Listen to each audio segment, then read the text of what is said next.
maladie est donc aujourd'hui de 2226 personnes contaminées et 45 décès. C'est le département de l'Ouest qui continue d'être le plus touché avec 1809 cas devant l'Artibonite et le centre. La commune de Delma compte toujours le plus de personnes contaminées avec 464 cas devant Port-au-Prince et Pétionville. La commission multisectorielle de gestion du Covid-19 a annoncé l'ouverture de 2 nouveaux centres de prise en charge des personnes atteintes de coronavirus. Le premier, dans la zone de Canaan, est doté d'une capacité de 200 lits et le second, à Delma 2, peut recevoir environ 40 patients selon les co-présidents de la commission, les docteurs Lauré Adrien et Jean-William Pape, Bill Pape, qui intervenaient mardi lors d'un point de presse conjoint. Suivez ce compte-rendu de Jean-Jules Desaugustes. La commission multisectorielle de gestion de Covid-19 travaille jour et nuit pour éviter que l'épidémie de coronavirus en Haïti ne tourne au cauchemar. Aujourd'hui, le bilan est lourd. Son coprésident, le docteur Lauré Adrien, regrette qu'il ne soit pas possible de tester plus de patients, mais il se montre par contre un peu plus optimiste qu'il y a quelques semaines. En effet, 2 nouveaux centres de prise en charge de personnes contaminées existent désormais dans le département de l'Ouest. Le premier se trouve à Canaan et est en phase d'opérationnalisation selon le directeur général du ministère de la Santé publique, le docteur Lauré Adrien. Centre qui a une capacité établi d'environ 200 lits, son centre qui est capable de soins de niveau 1 et de niveau 2.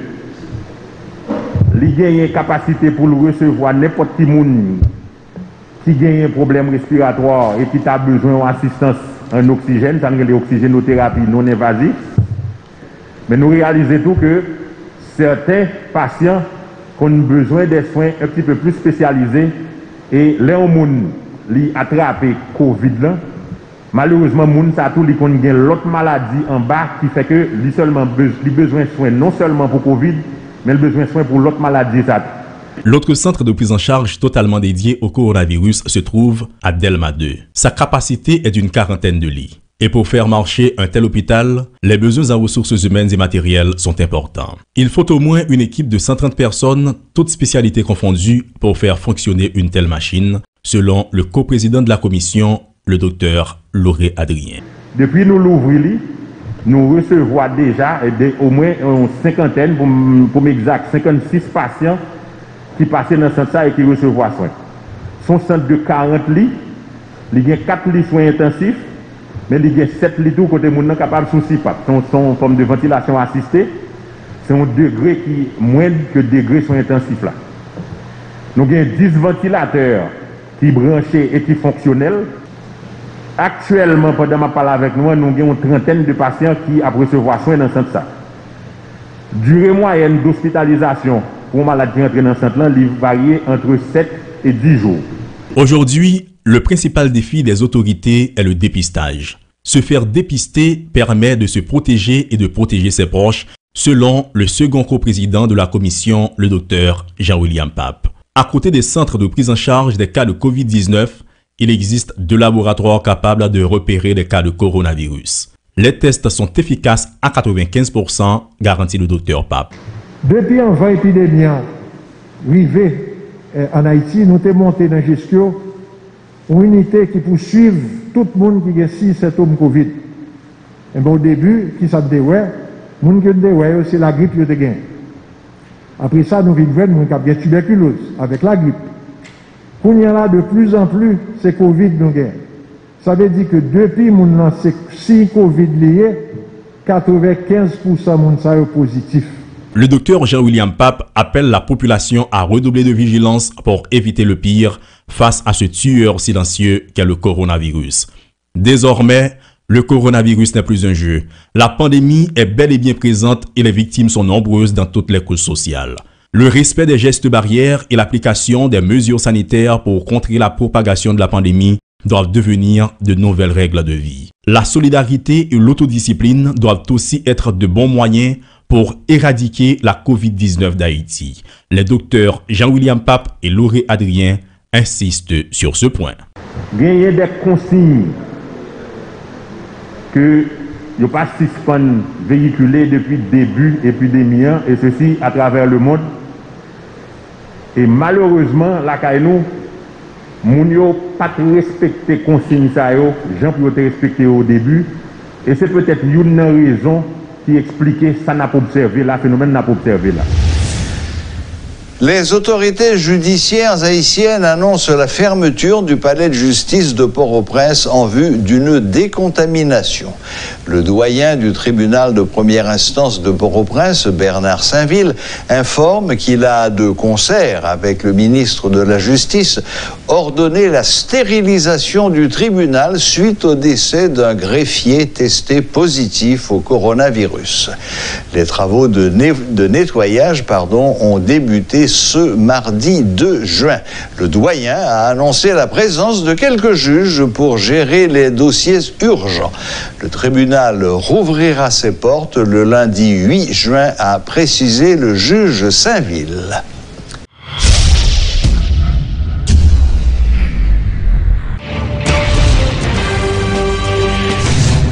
Alors que les citoyens de la capitale affirment que les élections doivent avoir lieu même dans ce contexte de coronavirus, d'autres estiment que le moment est inopportun. Certains indiquent qu'il y a des problèmes d'ordre social qui sont beaucoup plus urgents et d'un autre côté, il y a ceux qui utilisent le tableau des élections antérieures comme argument pour prouver que la distanciation sociale ne sera pas respectée. Par ailleurs, la Constitution est la seule référence légale qui puisse indiquer à quel moment prendra fin le mandat de l'actuel président, selon les nombreuses personnes interrogées. Suivez ce reportage de Rudolph Pierre-Louis. Depuis le discours tenu par le président de la République le 18 mai dernier, la question d'élection est revenue au centre de l'actualité. En cette période de crise sanitaire provoquée par le coronavirus, n'est-il pas dangereux de s'engager à nouveau dans une controverse politique? Ces professionnels n'y vont pas par quatre chemins.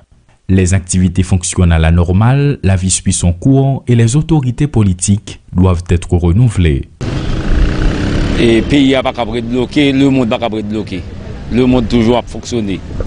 Et si le président ça allait, il faut un autre président. Pas une élection. Ça veut dire qu'on a tout prendre des précautions et puis l'élection sera toujours faite. Dans la façon de la fête là. Coronavirus, c'est précautions pour nous prendre, pour nous faire prévention, de façon. Donc pour protéger tête, mais l'élection qu'a faite, même si tout le monde circulé là, même si nous sommes là, nous tous mettons cachés, nous arrangé nous. Mais et même si l'élection qu'a pas faite.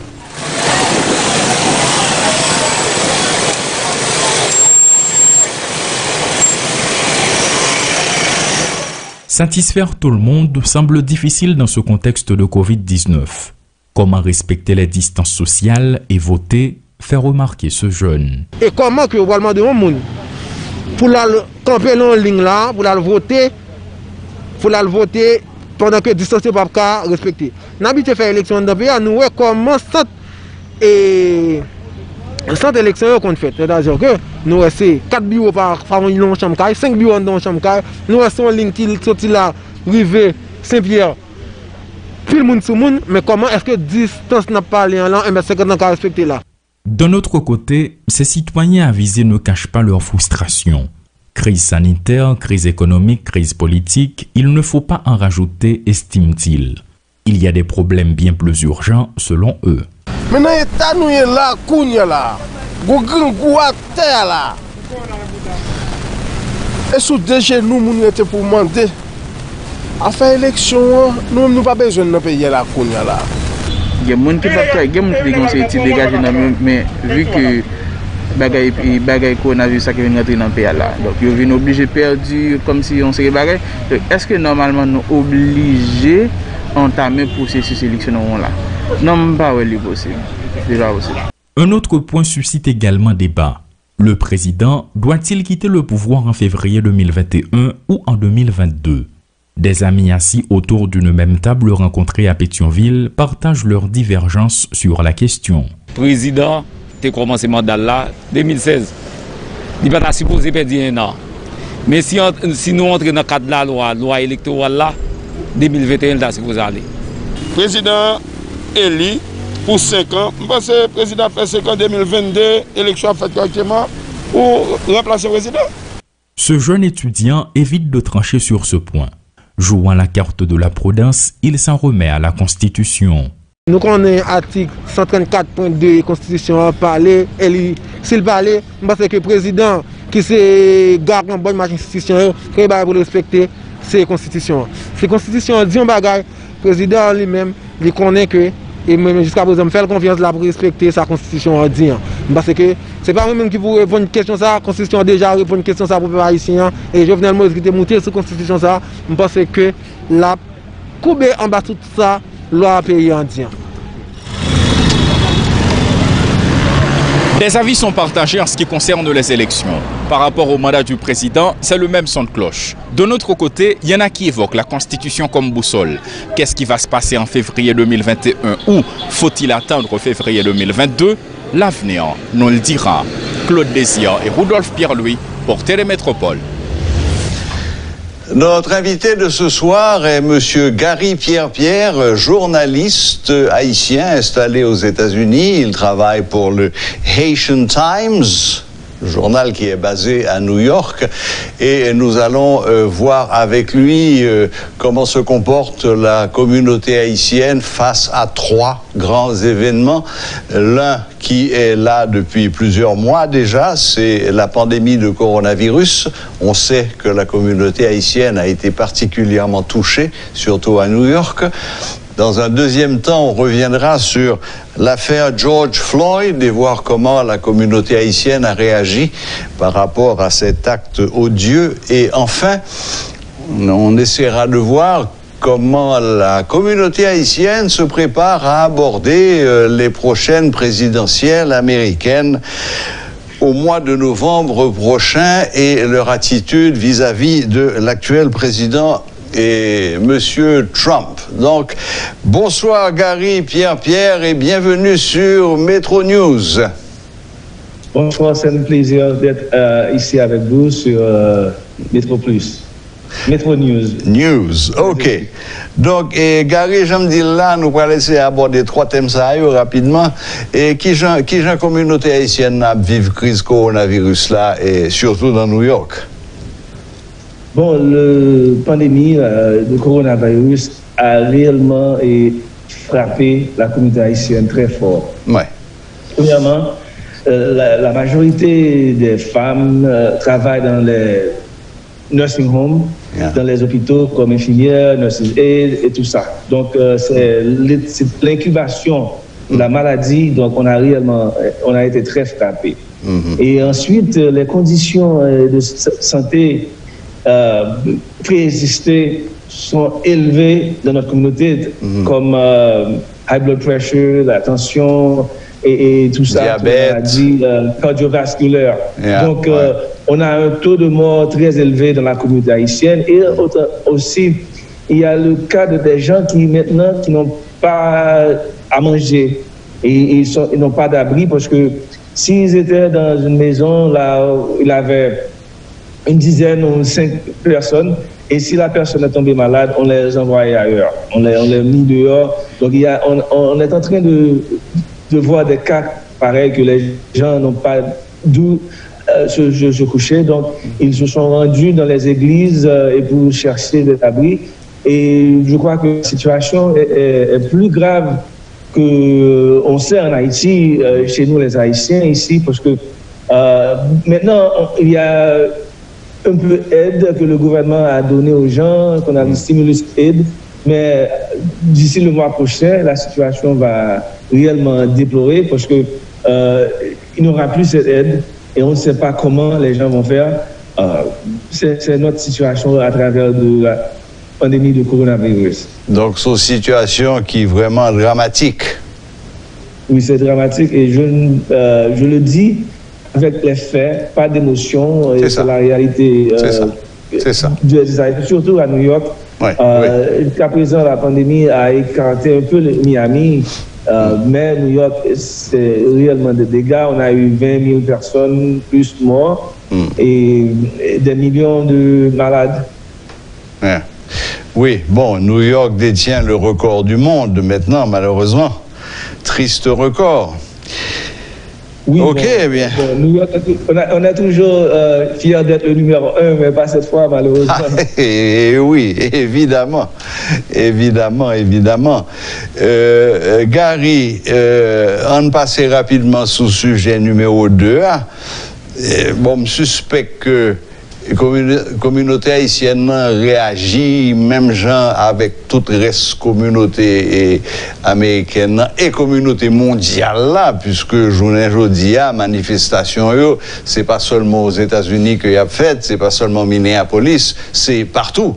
Partout dans le monde, il y a des manifestations sur cet acte et surtout sur la décision de ne pas encore condamner cet assassin. Bon, et qui haïtien vivent histoire ça, drame ça? Bon, nous vivons même à tout le monde, comme on dit, c'est qu'à travers le monde. Et dimanche, il y a eu une grosse manifestation dans Flatbush, quartier très populaire par les Haïtiens. Et parce que, je me rappelle, auditeurs, que nous-mêmes dans la communauté haïtienne, nous avons le cas d'Abner Louima, c'est un jeune haïtien en 1997 qui a été violé par les policiers. Oui. Il était un bâton. Un plongeur dans le rectum, c'était un cas qui est réellement horrible. Et puis nous avons notre cas Patrick Dorismont, qui était un security guard qui a marché pendant que la police paraît sur les profils de drogue. Je vexé, il frappe les policiers, pas connaître que je suis un policier et puis je mourrai comme ça. Donc, nous avons une longue histoire avec cette situation.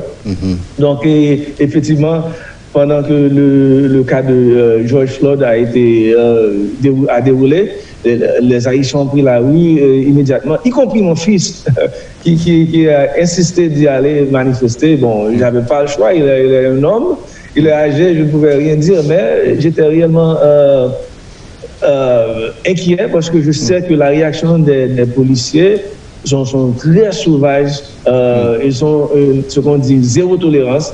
Et même si, comme on a vu hier, le président, je ne m'appelle pas le président, Donald Trump a fait cette connerie, ils ont fait les gardes nationales attaquer des manifestants paisibles pour aller faire une photo op. Donc, cette situation qu'on vit, on a un président qui se croit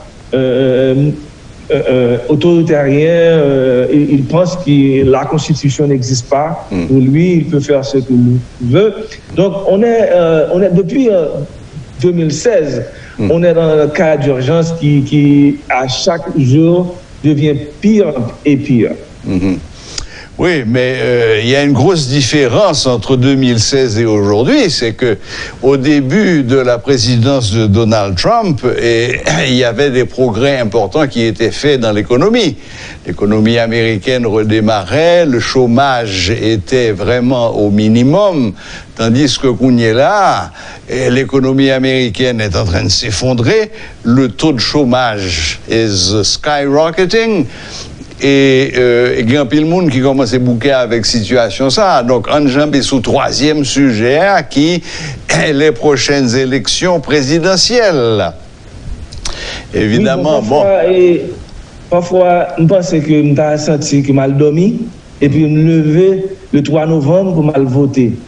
Parce que je ne peux pas arrêter un moment ça parce qu'on a le ras-le-bol avec ce monsieur-là qui n'a pas ni la compétence ni les qualités du même pour être président d'un pays si important dans le monde. Donc, c'était réellement une grave erreur qu'on a commise dans ce pays. Et je crois que maintenant, tout le monde le voit, sauf si cette personne est un aveugle, un culte de la personnalité, il fait partie de la culte de la personnalité de Donald Trump. Mais même les républicains, ma femme, elle est américaine, sa famille est divisée comme plusieurs familles aux États-Unis, entre démocrates et républicains, mais les républicains, ils s'éloignent maintenant de Donald Trump. Ils ont vu que finalement, ce type n'est pas républicain, il est anarchiste, qui se joint dans Berlin, dans le chaos. Donc, le monde ne peut pas être géré par le chaos. Et on aura assez, je pense, je ne sais pas, que d'ici novembre, on aura un autre président. Mais ce qu'on parmi de la classe punditry, comme on dit, les experts qui parlent de la situation, on pense que on n'aura pas un seamless transition of power. La transition de pouvoir présidentiel ne sera pas acquis. On attend à tout de ce monsieur. Il nous a montré qu'il peut faire tout. Il peut faire n'importe quoi. On oublie que Donald Trump was impeached. Tu vois, tellement il a fait pas mal de choses. On a oublié qu'il a été impeached. Moi, je ne sais pas comment ce mot en français, mais... Oui. On utilise le mot anglais, oui, la procédure d'impeachment, oui. Ok, d'accord. Donc, c'est un cas grave. Donc, et pour lui, c'est comme si c'était rien. Oh, ok, il est impeached, il n'y a pas de problème. Il a fait des bêtises jusqu'à présent. Mais 2016, ça fait me dire, utiliser comme moment ça, parce que le Donald Trump déclaré candidature, il dit comme ça que Mexicain, c'est violeur de femmes toutes liées, c'est drogue dealer. Il dit comme ça qu'il est capable de bien 2-3 là, donc bon, mais pas aux États-Unis, tout ça, les États-Unis pas bon. Donc là, on a commencé avec ce shit show qu'on appelle. Et puis, bon, il a vaincu tous les républicains, et puis finalement, il a gagné les grands électeurs, et bon, le reste, c'est l'histoire, comme on dit. Oui, ou bien dit, il a gagné le vote des grands électeurs, mais il n'a pas gagné le vote populaire. Oui, bien sûr, mais c'est le système qu'on a. On doit respecter le système. C'est le système américain qui veut ça. Bon, ou l'autre question, Gary Pierre, est-ce que il y a un pile haïtien qui a même opinion avec vous? Est-ce que c'est une majorité de haïtiens qui a même opinion avec vous? Et est-ce que dans l'élection 3 novembre, ou supposé, ou suspect, ou bien ou espéré que ou gros majorité de haïtiens ou bien you pas voté Trump ou bien il a voté Joe Biden? Bon, c'est difficile pour me dire que est-ce qu'il y a plus de monde qui quantité de monde qui partage l'opinion. Pas un sondage sur ça. Hein? Pas un sondage qui fait dans la communauté haïtienne. Sondage, mais je pense que Mounio te prend, il y a un peu d'haïtiens qui voté pour Trump, surtout en Floride. Et bon, et il t'a dit qu'il est un plus gros fighter pour Haïtiens. Oui. Et nous, je dis, qui ça le passe de nous. Donc, il pense que si Haïtiens, on dit fiers d'être Haïtiens, d'être dessaliniennes, bleu, rouge, et tout slogan ça. Donc, je ne sais pas qu'il n'y a pas le vote de Trump, mais je ne sous-estime les capacités de l'homme de railler tête libre. Donc, je souhaite que frères et sœurs, surtout en Floride, parce que c'est là que nous avons déjà le vote, que cette fois-ci, il fasse the right thing et pas voter pour Trump. Parce que je pense que pas de monde qui a besoin de 4 ans encore de choses.